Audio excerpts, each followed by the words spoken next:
Күп кенә илләрдә халык 1 май халыкара хезмәт көнендә урам йөрүшләрендә демонстрацияләрдә катнашты.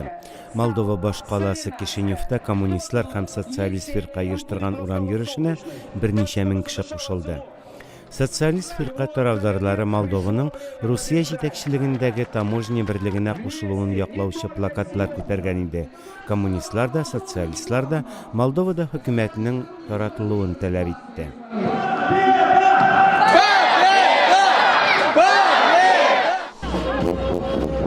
Әрмәнстан башкаласы Ереванда да коммунистлар фиркасы илнең таможня берлегенә кушылу ниятенә теләктәшлек йөреше уздырды.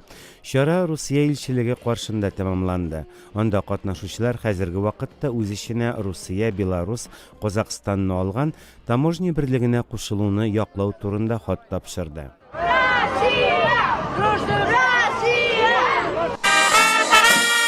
Украинаның Харьков шәһәрендә коммунистлар тарафдарлары һәм Русия яклы активистлар фашизмга каршы митинг дип аталган чара оештырды. Анда Украинаның яңа хакимиятен хунта дип атаучы плакатлар күтәрелде.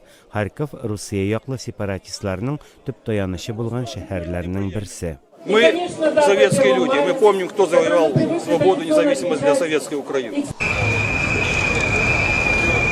Грузия башкаласы Тифлистә демонстрациячеләр элекке парламент бинасы янына барып, эшчеләр хокукларын ныграк яклауны таләп итте.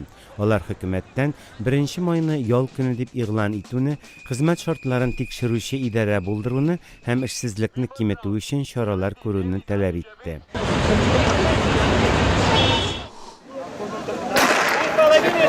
Кыргызстан башкаласы Бишкектә 1 май бәйрәменә багышлап ярышлар оештырылды. Ярышларны оештырган Бишкек шәһәр идарәсе башлыгы Кубанычбек Кулматов велосипед ярышында катнашты.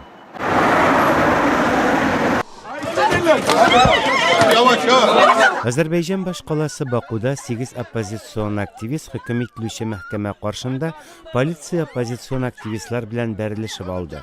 4 кеше кыска вакытка тоткарланды.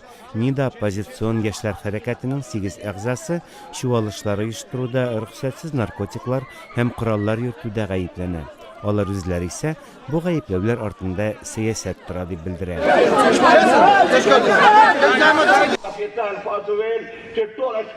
Пакистанның төньяк көнбатышындагы Пешавар шәһәрендә дини фиркалар төбәктә тынычлык урнаштыру мәсьәләсенә багышланган киңәшмә җыйды. Анда катнашучылар тыныч ишелешкә бары сугышчылар белән сөйләшүләр аша гына ирешеп була дип, хөкүмәтнең хәрби чараларын туктатуны таләп итте.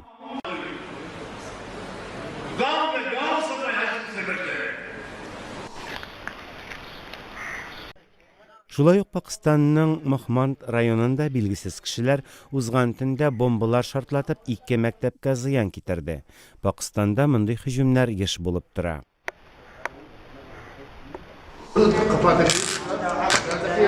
Гыйракта гомуми сайлауда бирелгән тавышларны саныйлар. Тавыш бирүдә 60%лап сайлаучы катнашты дип хәбәр ителә.